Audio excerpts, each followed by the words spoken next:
Good evening from Kyiv. I'm Ali Velshi. On the first anniversary of this phase of Russia's war against Ukraine, a global superpower says it's calling for peace. Early Friday morning, Beijing time, the Chinese government released a 12-point plan, which is calling, quote, China's position on the political settlement of the Ukraine crisis. While lacking in specifics, the document goes out of its way to urge Russia not to use nuclear weapons in this war. Quote, nuclear weapons must not be used and nuclear wars must not be fought. The threat or use of nuclear weapons should be opposed, end quote. Now, the document also takes a swipe at NATO with a section titled, quote, abandoning the Cold War mentality. And it decries U.S. sanctions against Russia, quote, unilateral sanctions and maximum pressure cannot solve the issue. They only create new problems. In a wide-ranging press conference today, Ukrainian President Zelensky seemed to signal an openness to a good-faith peace plan from China, and he says he hopes to meet with Chinese Premier Xi Jinping. But it remains to be seen exactly how sincere Beijing is about ensuring a peaceful resolution to this conflict. U.S. officials say their intelligence indicates that China is considering providing weapons to Russia, which would only prolong the war, not bring it to an end.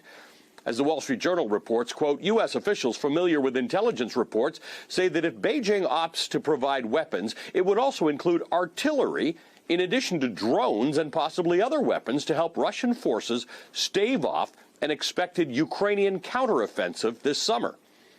And just yesterday, China abstained from a UN Security Council vote condemning Russia's invasion of Ukraine. The resolution passed overwhelmingly anyway, with 141 countries voting in favor of it.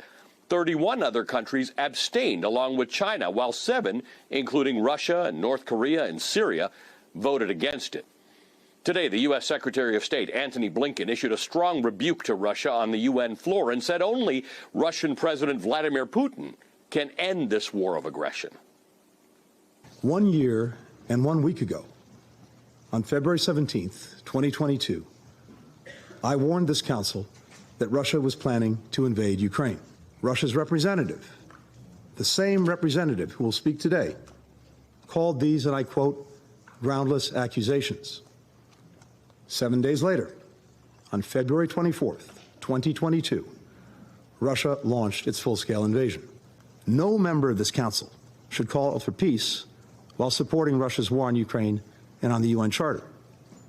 In this war, there is an aggressor and there is a victim. Russia fights for conquest.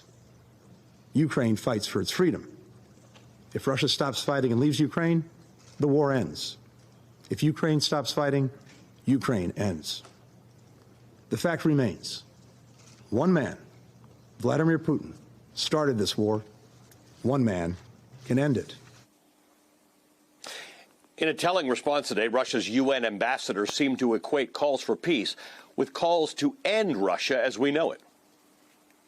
Any expression using the word peace, which are being disingenuously used, including today by high representatives of Ukraine and Western countries, what is meant is actually something completely different. What is meant is a capitulation of Russia and inflicting a strategic defeat on Russia, ideally followed by the disintegration of the country and withdrawing the territories it includes. Now, during that press conference today, President Zelensky answered a number of questions about the future of this war and how he believes Russia will respond in the coming days and weeks and months, including a question that I asked Zelensky about potential threats to other former Soviet countries. Last week, the president of Poland had said that if this war is still going on 1 year from today, there is a real danger that an empowered Russia will invade another state. Given how effectively you have held back a Russian advance with NATO's help here in Ukraine, is it even conceivable that Russia could invade another state, particularly a NATO state? Unfortunately, yes. Unfortunately, I believe it's possible. And that might happen. Why? I can give you an explanation.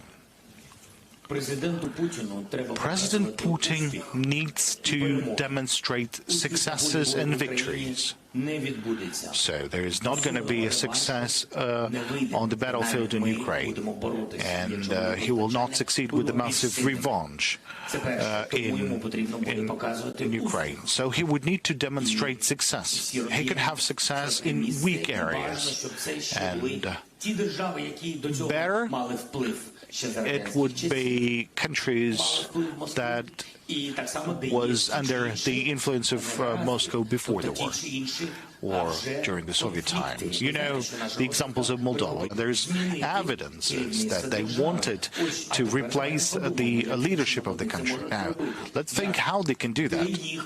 How? I mean, they don't have common borders with Moldova. That means there would be an amphibious operation. I think that Russia will try to have at least some sort of success. Look, a missile crossed the airspace of Romania.